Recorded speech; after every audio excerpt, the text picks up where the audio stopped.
Hello everyone, स्वागत है आपका अपनी एकेडमी महामाया एजुकेशन में।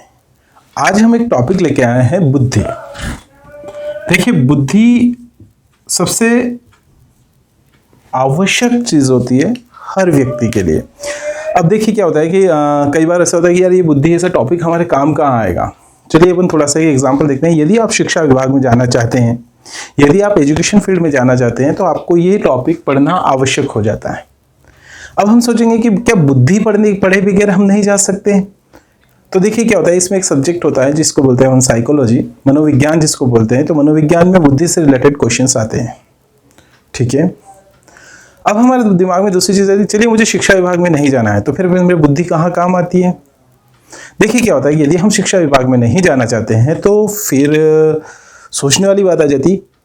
और जब हम यहाँ सोचना शुरू करते हैं ना, यहाँ पे हमें पता लगता है कि हमारी बुद्धि स्लो चल पा रही है। देखिए क्या होता है कि आप किसी भी फील्ड में जाइए, चाहे आप डिफेंस वाले डिपार्टमेंट में जाइए या फिर आप कोई किसी दूसरे विभाग में भी अगर आप जॉब करना चाहते हैं, पीडब्ल्यूडी या किसी भी जॉब में जॉब करना चाहते हैं, तो सबसे मुख्य और अहम बनता है हमारा बुद्धि। अब बात करते हैं कि मान लिया जाए कि हम तो न तो पढ़ते हैं और न ही कहीं किसी एग्जाम की प्रिपरेशन करें, फिर हमारी बुद्धि कहाँ काम में आ रही है? तो देखिए, यदि आप पेरेंट्स हैं तो अगले 10 मिनट का वीडियो आपके बड़े काम का है। आप अगले 10 मिनट तक रहिए, इस वीडियो को देखिए। आपको पता लगेगा कि यार ये बुद्धि वास्तविकता में हम उन जिन बच्चों के बारे में सोचते हैं, उस बुद्धि से के बारे में आप खुद सोच पाएंगे। कई बार क्या होता है कि हम पेरेंट्स होते हैं तो टीचर्स को, जैसे मैं एक टीचर हूं तो मेरे ऊपर की छोड़ दिया कि सर आप देख लीजिएगा इस बच्चे को, फिर पूछते भी अपन उस पर बच्चा कैसा पढ़ता है, किस तरह से। पर बहुत सारे पेरेंट्स इतने जागरूक होते हैं वो बच्चे को देख के बता देते हैं कि इस बच्चे की बुद्धि कहाँ तक जा रही है, क्या सोच पा रहा है। आज वही बात हम सारी बातें हम करने वाले हैं। तो देखिए, सबसे पहले अगर हम बात करते हैं तो बुद्धि के बारे में, तो कई बार हम बोलते हैं कि किसी ने बहुत ज्यादा पढ़ाई कर ली तो उसकी बुद्धि बहुत ज्यादा है। ये गलत है। कोई बहुत अच्छा मैकेनिक है, गाड़ी रिपेयरिंग बहुत अच्छे से करता है, या फिर कोई दूसरा काम बहुत अच्छे से करता है, या फिर कोई सा भी बिजनेस ले लो, प्रोफेशन कोई सा भी ले लो। जैसे कि मैं पढ़ा रहा हूँ तो बहुत ज्यादा अच्छे से पढ़ा रहा हूँ, तो वो चीज जो होती है तो दिमाग में होता है कि शायद बुद्धि बहुत अच्छी होगी। क्या ये बुद्धि है? तो देखिए, अगर आपके पास बहुत सारा ज्ञान है तो वो बुद्धि नहीं है। जरूरी नहीं कि जिसके पास बहुत ज्यादा ज्ञान हो उसके पास बुद्धि हो। दूसरा देखते हैं, यदि कोई परफेक्ट है किसी अपने काम के अंदर तो वो भी बुद्धि नहीं है। आप जो शिक्षा विभाग में CTET, MPTET, UPTET, Haryana TET या फिर आप सीटेट कोई सी भी एग्जाम की प्रिपरेशन कर रहे हैं, जो शिक्षक बनने के लिए कर रहे हैं, तो ये एक सबसे इंपॉर्टेंट टॉपिक बनता है और एटलीस्ट 2 to 3 क्वेश्चंस इसमें से बनते हैं। और यदि आप नहीं हैं और अगर आप पेरेंट्स हैं तो यूं मान के चलिए कि एक बच्चा जब 15-16 साल का होता है तब तक आप उस बच्चे के बारे में सारी चीजें ध्यान कर सकते हैं, सोच सकते हैं कि बच्चा क्या सोच रहा होगा। तो देखते हैं, क्या ज्ञान किसी बच्चे ने 95% बनाया, क्या उसकी बुद्धि उतनी है? क्या ज्ञान से उसकी बुद्धि बन पा रही है? चलिए थोड़ा सा और साइड में रहते हैं। स्मृति, किसी बच्चे को बहुत सारी चीजें याद है, क्या वो बुद्धि है? क्या उसके दिमाग में वो सब चीजें चलती है कि यार ये बुद्धि हो सकती है? तो अगर हम स्मृति की बात करें तो स्मृति भी बुद्धि में नहीं होगी। अब बात करते हैं प्रतिभा की। देखिए, प्रतिभा क्या होती है कि एक कौशल की तरह ही होता है कि प्रतिभा मतलब जो बेस्ट में से बेस्ट होता है वो प्रतिभाशालियों में आता है, जिसके अंतर्गत कुछ नई नई चीजें करने की योग्यताएं होती है। तो क्या प्रतिभा भी बुद्धि है? तो नहीं। तो देखिए, अब हम जो अभी तक बुद्धि के बारे में सोचते हुए आ रहे थे कि बुद्धि ज्ञान हो सकती है, पर वो तो है ही नहीं ज्ञान। क्योंकि ज्ञान क्या होता है कि अर्जित करते हैं हम, और अर्जित जो किया जाता है तो वो आप किसी को भी कंटिन्यूअसली पढ़ने के लिए बिठाइए तो उसके पास में बहुत सारा ज्ञान आना शुरू हो जाएगा। कौशल की बात करते हैं तो कोई किसी को सेम चीज सिखाते रहिए, वो उसमें एक्सपर्ट हो जाएगा। स्मृति की बात करते, कोई चीज रिपीटेशन में चलती जाती है तो उसमें एक्सपर्ट हो जाएगा। प्रतिभा की बात करते हैं तो देखिए क्या होता है, ये 4-5 चीजें जो हम देखते हैं बार बार केयर के वो बहुत ज्यादा टैलेंटेड है, मतलब उसकी बुद्धि बहुत तेज चलती होगी, है या नहीं ये डिसाइड नहीं किया जा सकता। तो फिर बुद्धि क्या है? देखिए क्या होता है कि कई बार आप सड़क पर जा रहे होते हैं, आप गाड़ी लेकर जा रहे हैं और अचानक से कोई कार वाला या कोई आपके साथ में कोई जवाब देता है आपको। कोई सा भी छोटा मोटा सा एग्जाम्पल ले लो कि साइड में चल, या पहली बार आया क्या है, ऐसा। तो उस समय में कंडीशन क्या होती है कि हमारे पास हम निरुत्तर रहते हैं या फिर हम बहस करने लग जाते हैं।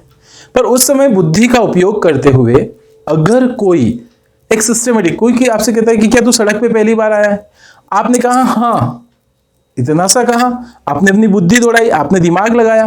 क्या लगाया कि यदि मैं उससे थोड़ी दूसरी बात करता हूं तो बहस हो जाएगी, अगर मैं कुछ और बोलता हूं या कुछ करता हूं तो वहां से एक कंपटीशन शुरू हो जाएगा जिसमें कार वगैरह जो भी होती है आगे चलने लग जाएगी। तो इन सब चीज़ों को बात करते हैं तो ये सब चीज़ें जो होती है ये हमारी बुद्धि के साथ में आती है। तो फिर बुद्धि क्या है? तो सबसे पहली चीज नोट करिएगा, तर्क। देखिए क्या होता है कि तर्क की बात करते हैं, जिसको बोलते हैं तार्किक शक्ति, जिसको बोलते हैं रीजनिंग बोलते हैं जिसे। तो तर्क करने की जो क्षमता होती है, किसी व्यक्ति की तर्क करने की जो क्षमता होती है कि किसी से बहस कितनी देर तक कर सके। अब पेरेंट्स सोच रहे होंगे कि आप लोगों में से कोई पेरेंट्स है तो सोच रहे होंगे आपके घर में छोटा बच्चा है, तो आप ये सोच रहे होंगे कि क्या ये बच्चा इतना बहस कर रहा है। आप उसकी बहस को थोड़ा सा एक टर्न दे दीजिए, मोड़ दीजिए उसको, ताकि उस बच्चे की बुद्धि और डेवलप हो सके। उससे बहस करने के बजाय, मतलब उसको डांटने के बजाय, आप उसकी जो बुद्धि बढ़ रही है, तर्क करने की जो क्षमता बढ़ रही है, आप उसको थोड़ा सा बढ़ाइए, आगे बढ़ेगा बच्चा। तो वहां पे उसके पास में बहुत सारे क्वेश्चंस आएंगे, वो क्वेश्चंस आपसे ही करेगा, जिसको हम कई बार बोलते हैं कि बदतमीजी कर रहा है, लेकिन नहीं, वो तर्क कर रहा है आपसे, तर्क वितर्क कर रहा है, क्योंकि उसकी बुद्धि चल रही है। अब आप बोलेंगे बच्चे क्यों? कई बार तो बड़े बड़े भी तर्क वितर्क करते हैं, तो ये कंडीशंस भी बनती है। लेकिन हम बच्चों की तरफ क्यों ध्यान देने जा रहे हैं? क्योंकि जो शिक्षा विभाग में जाने वाले हैं या जो नहीं जाने वाले हैं, वो आप यहाँ पर देख के रहिए कि जो बच्चों की बुद्धि होती है ना, वो 16 साल की उम्र तक ही बढ़ पाती है। जन्म से लगाकर किशोरावस्था तक उस बच्चे की बुद्धि बढ़ती है, ये भी हम देखने वाले हैं। दूसरी चीज, अगर हम बात करें तर्क करने की क्षमता के बाद में, अगर कोई बच्चा बहुत ज्यादा चिंतन करता है, कोई व्यक्ति बहुत ज्यादा सोचता है, तो मतलब उसकी बुद्धि चलती है। बुद्धि ज्ञान नहीं था, बुद्धि कौशल नहीं था, बुद्धि स्मृति नहीं था, बुद्धि प्रतिभा नहीं था, लेकिन बुद्धि तर्क है, बुद्धि चिंतन है, कोई सोच पा रहा है तो वो बुद्धि है। बुद्धि कल्पना है। अगर आप देखिए, आपके दिमाग में वो चीज लाइए कि आप किसी चीज के बारे में कल्पना कर पा रहे हैं, तो वो बुद्धि है। अगर हम आगे देखते हैं तो बुद्धि स्मरण है। आप किसी चीज को वापस रिमाइंड कर रहे हैं या खुद रिमेंबर कर रहे हैं उस चीज को, या किसी को याद दिला रहे हैं, तो वो भी किस में आ जाता है? बुद्धि में आ जाता है। तो हमें ये ध्यान रखना है कि हम बच्चों की जब बात करते हैं, छोटे छोटे बच्चे हमारे घर में रहते हैं, हम उनकी बात करते हैं। कई बार क्या होता है कि माता पिता, आप देखिए जो शिक्षा विभाग से जुड़े हुए हैं, जो सीटेट या इनकी प्रिपरेशन कर रहे हैं, या जो उनको तो सब पता रहता है कि क्या कंडीशन बनती है, लेकिन जो नहीं है उनके लिए एक अच्छी सी बात है कि हम, कई बार क्या होता है, बच्चा जब छोटा होता है तो हम चाहते हैं कि वो बड़ों की तरह व्यवहार करे, सिस्टमेटिक रहे, बदतमीजी ना करे, मस्ती ना करे, ऐसी बहुत सारी चीजें उसके साथ में हम सोचते हैं। हम उसके लिए बहुत सारी चीजें, हम हो सकता है कि वो स्कूल से आए ट्यूशन भेज देते हैं, फिर ट्यूशन से आए दूसरी ट्यूशन भेज देते हैं, हम उसके लिए खेलने का कोई समय नहीं निकालते। कई बार हम ये सोच लेते हैं नहीं, पढ़ेगा तो ही काम होगा। लेकिन आप इस चीज को भी स्वीकार करिए कि बड़े बड़े इंस्टीट्यूशन, IIT जैसे इंस्टीट्यूशन से निकलने के बाद भी लोग सुसाइड कर लेते हैं। क्यों कर लेते हैं? क्योंकि वहां पर कमी किस चीज की हो जाती है? बुद्धि की। जब बुद्धि की कमी होती है तो सारी चीजें खत्म हो जाती है, चाहे कितना भी ज्ञान हो, चाहे कुछ भी हो, वो सब चीजें यहां पर खत्म हो जाएगी। हम बात करते हैं बुद्धि के बारे में, तो फिर बुद्धि के बारे में, ये बुद्धि कहां से मिलती है, किस तरह से हम इसको प्राप्त करते हैं, वो वाली चीज देखते हैं। तो देखिए क्या होता है कि बुद्धि के बारे में सबसे पहली चीज देखते हैं कि बुद्धि जन्मजात होती है। बुद्धि जब बच्चा पैदा होता है तो वो उसके साथ लेकर आता है। अब क्या होता है कि उसका या दमन होने लग जाता है। जब बच्चा छोटा रहता है हम उसको डांटते हैं, जब बच्चा थोड़ा और बड़ा होता है और ज्यादा डांटते हैं, और बड़ा हुआ और डांटा उसको, मतलब हमने उसको क्या किया, हर वक्त बच्चा तू बाहर मत जा, वहां पर बिल्ली है, शेर है, या कोई पकड़ने वाला आया है।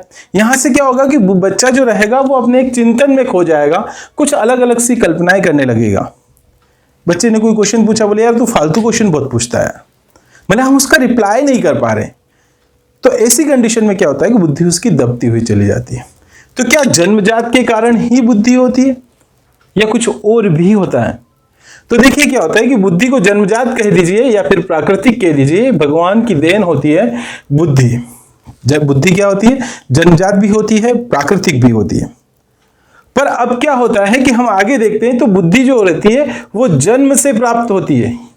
बुद्धि प्राकृतिक होती है, जन्मजात होती है। अब आगे देखते हैं तो बुद्धि का जो विकास होता है, बुद्धि का जो विकास होता है, वो विकास, बुद्धि का विकास कहां से शुरू होता है?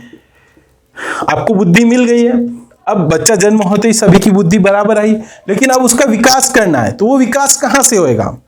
अब बोले, हम सोचने में आ जाते हैं यार छोटे बच्चे कहां से बुद्धि आएगी इसके पास में, लेकिन हम ही हैं जो उन छोटे बच्चों की बुद्धि का विकास करेंगे या फिर उसकी बुद्धि के विकास को रोकेंगे। तो देखिए, बुद्धि के विकास की बात करते हैं तो वो जन्म से प्रारंभ होता है और किशोरावस्था तक चलता है। कहां तक चलता है? किशोरावस्था तक। अब बुद्धि जो है वो जन्म से प्रारंभ हो रही है और कहां तक जा रही है? किशोरावस्था तक जा रही है। जब बुद्धि जन्म से लेकर किशोरावस्था तक जाती है, मतलब 15-16 वर्ष की उम्र तक जाती है, तो हर रोज उसमें कुछ न कुछ नया आता है। जब बच्चा 5 साल का होता है, आप लोगों में से जितने भी पेरेंट्स होंगे जो कभी इस वीडियो को देख रहे होंगे, या फिर जो बच्चे आप लोग देख रहे हैं, आपके माता पिता की बात करिए, उन्होंने एडमिशन लेने के लिए, पहले क्या होता था कि एडमिशन के लिए ऐसे यूं हाथ फुलाया जाता था, सिर को ऐसा खड़ा रख के और इस हाथ को ऐसे फुलाया जाता। जब कान की टच होता था तो फिर एडमिशन्स होते थे। मतलब इसको थोड़ा सा और कंसेप्ट को इस तरह से देखिए कि जब बच्चा 5.5 साल का प्लस होता, 5.5 साल प्लस में या फिर 6 साल का होता था, उसके बाद उसका एडमिशन डायरेक्ट फर्स्ट क्लास में होता था। आज क्या होता है? 2.5 साल का बच्चा हुआ और कहीं पर भी प्ले ग्रुप में या हम उसमें डालते हैं। हालांकि स्कूल में वो भी प्रॉब्लम नहीं होती, क्योंकि उस स्कूल का नाम ही वहीं पर प्ले ग्रुप था, जहां बच्चे जिस उम्र में जिनको खेलना है तो उसके लिए प्ले ग्रुप होता है, तो आप वहीं पर उसको बच्चे को सीखने में को मिलता है। लेकिन वास्तविकता में क्या रहती है कि बुद्धि का विकास क्या होता है? जब बच्चा पूरी तरह से फ्री माइंड होता है। प्रेशर तो प्रेशर ही होता है, वहां खेलना है लेकिन बाउंडेशन के साथ में, घर पे खेलना है लेकिन कोई बाउंडेशन नहीं है, तो वो वाली चीज भी आती है। तो हम आगे देखते हैं। तो इस जन्म से लेकर किशोरावस्था तक जो विकास होता है, इसके अंतर्गत स्पीयरमैन ने कहा है कि विकास की जो उम्र होती है 14 से 16 वर्ष तक पूरा उसका विकास हो चुका होता है। आप चाहें तो इस पॉइंट को नोट करिएगा कि स्पीयरमैन के अनुसार बुद्धि का विकास 14 वर्ष से लगाकर 16 वर्ष तक की उम्र तक होता है। जब कोई बच्चा 16 वर्ष की उम्र तक पहुंचता है तब तक उसका बुद्धि का पूरा विकास हो चुका होता है। अब बात करते हैं टर्मन के अनुसार, एक पॉइंट और नोट करिएगा आप लोग कि टर्मन के अनुसार बुद्धि का विकास 15 वर्ष तक की उम्र का होता है। तो हम एवरेज इसे मान लेते हैं कि 15-16 साल का, मतलब बच्चा 10th क्लास तक आता है, तब तक उसकी बुद्धि का पूरा विकास हो चुका होता है। तभी तो 11th से सब्जेक्ट बढ़ जाते हैं कि उसको आर्ट्स लेना है, कॉमर्स लेना है, साइंस लेना है, कौन सा सब्जेक्ट लेना है। आगे बढ़ते हैं। देखिए क्या होता है कि जो बुद्धि की एक और विशेषता है, उस विशेषता को हम देखते हैं कि अभी हमने जस्ट देखा था स्टार्टिंग से बुद्धि जन्मजात होती है। तो बुद्धि को आप ऐसे भी देखिए कि बुद्धि वंशानुक्रम पर निर्भर करती है। किसके ऊपर निर्भर करती है? वंशानुक्रम पर। हमारा जो कुल, हमारा जो वंश चला आ रहा है, उसी के अनुसार बुद्धि होती चली जाती है। अब हम बोलेंगे कि ऐसा कैसे? क्या वातावरण का कोई प्रभाव नहीं पड़ता उसके ऊपर? तो वातावरण का भी प्रभाव पड़ता है। मतलब बच्चे के वंशानुक्रम के साथ में उसके वातावरण का, जैसा एनवायरनमेंट आपने रख रखा है, घर में क्लेश का माहौल है तो बच्चों में क्लेश आएगा, घर में आराम से हंसी खुशी रह रहे हैं तो बच्चों में हंसी खुशी जैसा माहौल आएगा। मतलब उनकी बुद्धि का डेवलपमेंट वैसा ही होगा जैसा आप उसका वातावरण है। अब इस चीज को ऐसे समझिए, क्या दो बच्चे, चलिए हम इस चीज को थोड़ा सा और डिटेल में लेते हैं। वंशानुक्रम और वातावरण, दो जुड़वा बच्चे हैं, कौन से बच्चे हैं? जुड़वा बच्चे हैं। उन जुड़वा 2 बच्चे हैं और दोनों ही जुड़वा हैं, तो यहां पर एक सोचने वाली बात आ जाती कि उनका वंशानुक्रम एक जैसा है, क्योंकि ट्विंस है, जुड़वा है तो उनका वंशानुक्रम एक जैसा होगा। तो देखिए, अगर वो ट्विंस है और उनका वंश एक ही है तो 0.990 तक उनके सहसंबंध होते हैं। उनका आपस में जो रिलेशन बैठता है वो कहां बनता है? 0 पॉइंट, ये पॉइंट नोट करिएगा आप लोग कि 2 जुड़वा बच्चों का बुद्धि के ऊपर वंशानुक्रम से, जब दोनों का वंश एक ही होता है, दोनों ट्विंस हैं, मतलब दोनों का वंश एक ही है, तो 0.90 तक उसका सहसंबंध होता है। लेकिन अगर ये दोनों ट्विंस, इस कंडीशन में उनका वातावरण भी एक ही रहता है। अगर वातावरण चेंज कर दिया गया है और वो दोनों ट्विंस हैं, तो डिफरेंट, अलग अलग वातावरण में उनका सहसंबंध 0.72 हो जाता है ना? बुद्धि चेंज हुई ना, मतलब वातावरण का प्रभाव उसके ऊपर पड़ा। देखिए, वंश एक था, 2 जुड़वा बच्चे थे, वंश एक था, दोनों जुड़वा बच्चों को एक ही घर में पाला गया, तो उनके अंदर सहसंबंध कितने बेटे? 90। लेकिन अगर उन दोनों बच्चों को वातावरण में नहीं पाला गया, एक ही वातावरण में नहीं पाला गया, तो उनके अंतर्गत क्या हो जाएगा? वंश तो एक था लेकिन वातावरण अलग था, तो सहसंबंध कितना बेटा उनका? 0.72। आगे बढ़ते हैं। जुड़वा बच्चे नहीं है, लेकिन दो भाई हैं, दो क्या है, भाई हैं, और उन दो भाइयों की, अगर हम उन दो भाइयों की बात करते हैं तो उन दो भाइयों का अगर सेम वातावरण में है तो 0.60 बनता है। सहसंबंध कितना बनेगा, ट्विंस नहीं है लेकिन उनका वंश क्या है, एक ही है, तो वंश का फर्क तो पड़ेगा लेकिन वातावरण का भी पड़ा। यहां पर अगर हम देखें कि वातावरण अलग हो गया तो वो कितना हो जाएगा, 50। वातावरण अलग हो जाने पर वो कितना हो जाएगा, 50 हो जाएगा। तो देखिए क्या होता है कि हमारे जो पास में जो बुद्धि होती है उस बुद्धि के ऊपर वंशानुक्रम और वातावरण, किस किस का, वंशानुक्रम और वातावरण का पूरी तरह से उनके ऊपर प्रभाव पड़ता है। तो इसलिए हमें ध्यान रखना चाहिए कि एक बच्चे के लिए जब उसे हम कुछ एजुकेशन देना चाहते हैं और जब वो बच्चा ग्रो कर रहा होता है तो उसके लिए वंशानुक्रम को तो हम नहीं बदल पा रहे क्योंकि वो हमारे ही खानदान में आ रहा है, परंतु हम उसके लिए वातावरण को जरूर परिवर्तित कर सकते हैं। आगे बात करते हैं हम, तो देखिए क्या होता है कि बुद्धि की अगर हम बात करें तो एक थार्नडाइक नाम का जो व्यक्ति है जो बुद्धि के बारे में जिन्होंने बहुत सारी डेफिनेशन दी, थार्नडाइक और गैरिट, और जैसे यहाँ पर ये है, हम सभी की डेफिनेशन से याद करेंगे लेकिन ये सभी उन्हीं के काम की आएगी जो शिक्षा विभाग में प्रिपरेशन कर रहे हैं। तो हम उसको एक डिटेल में देखेंगे, सीटेट या एमपीटेट या इस तरह से जो प्रिपरेशन कर रहे हैं उनके लिए डेफिनेशंस की आवश्यकता होती है। लेकिन फिर भी हम बुद्धि को थोड़ा सा और डिस्क्राइब करते हैं। तो देखिए क्या होता है कि बुद्धि के जो प्रकार होते हैं उसमें होती है सबसे पहली मूर्त बुद्धि, थोड़ा सा अच्छा लिख दूं, मूर्त बुद्धि। अब बात करते हैं हम मूर्त बुद्धि के बारे में।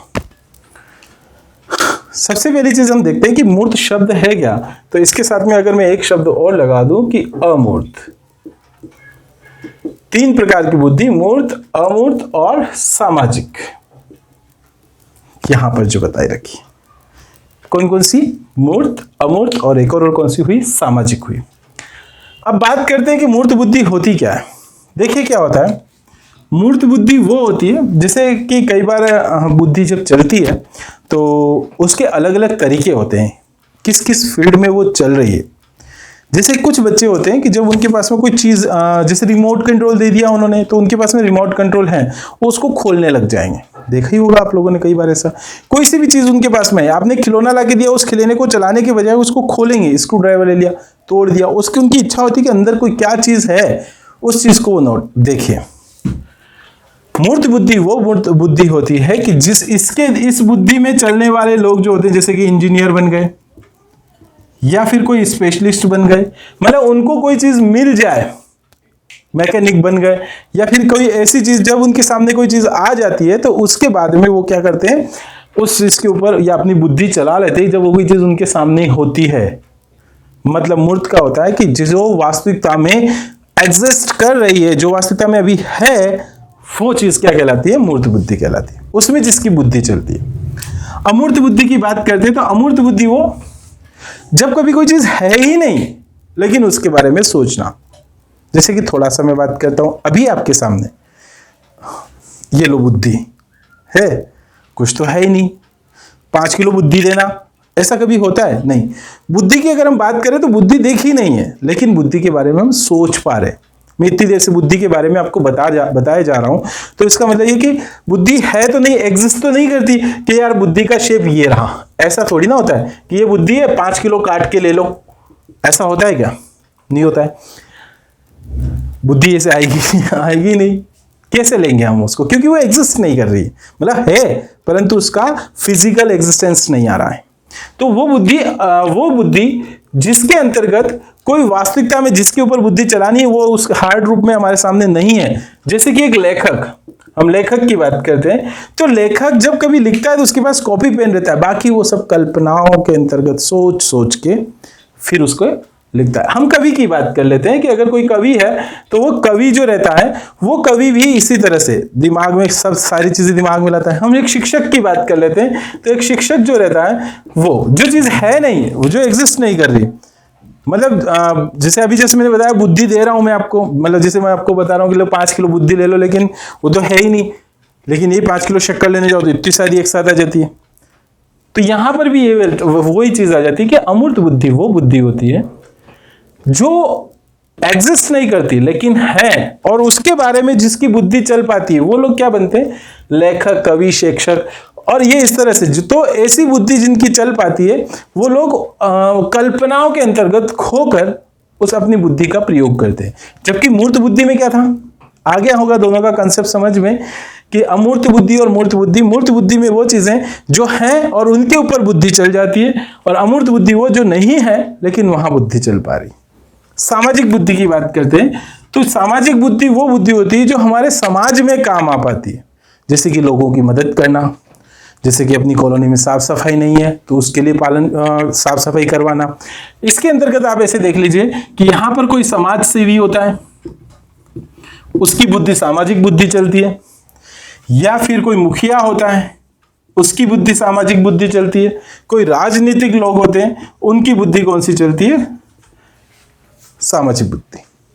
तो हमारे पास में बुद्धि के 3 प्रकार हुए। पहला कौन सा हुआ? इंजीनियर वगैरह जो बनते हैं वो। दूसरा कौन सा हुआ? लेखक या कवि वगैरह जो बनते हैं वो। और तीसरा कोई नेता वगैरह जो हुआ वो। अब हमारे पास में ये सब बुद्धि तो आ चुकी है कि इतने प्रकार की हमारे पास में बुद्धि होती है, और ये तीनों प्रकार किसके द्वारा बताए गए? अगर आप प्रिपरेशन कर रहे हैं तो आपके सामने ध्यान रखिएगा कि थार्नडाइक और गेरिट के द्वारा ये बताया गया है कि बुद्धि 3 प्रकार की होती है, जिसमें एक मूर्त होती है, एक अमूर्त होती है, और एक और क्या होती है? सामाजिक बुद्धि। चलिए, तो हमने यहां पर ये चीज देख ली है।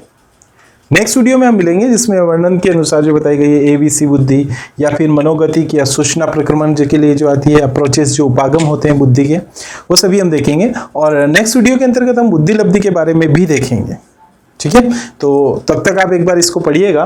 और नेक्स्ट वीडियो जो रहेगा, जो CTET या फिर आप MP-TET या फिर रीट के लिए जो प्रिपरेशन कर रहे हैं राजस्थान के लिए या फिर UP हरियाणा के लिए, तो फुल लेंथ वीडियो रहेगा जिसके अंतर्गत अपन पूरे बुद्धि को कंप्लीट करेंगे, बुद्धि वाला चैप्टर कंप्लीट करेंगे। तो आप तब तक इसको पढ़िएगा और थोड़ा सा एक बुद्धि के बारे में अपने दिमाग बनाइएगा। हम सारी डेफिनेशंस पढ़ेंगे, बुद्धि के टाइप्स पढ़ेंगे। ठीक है, तो बने रहिएगा नेक्स्ट वीडियो में। और हाँ, इसे आप सब्सक्राइब करें और बेल आइकन पे जरूर प्रेस करें ताकि नेक्स्ट वीडियो जब भी अपलोड होती है तो आपको उसके लिए नोटिफिकेशन प्राप्त हो जाएगा। मिलते हैं नेक्स्ट वीडियो में। Okay, thank you.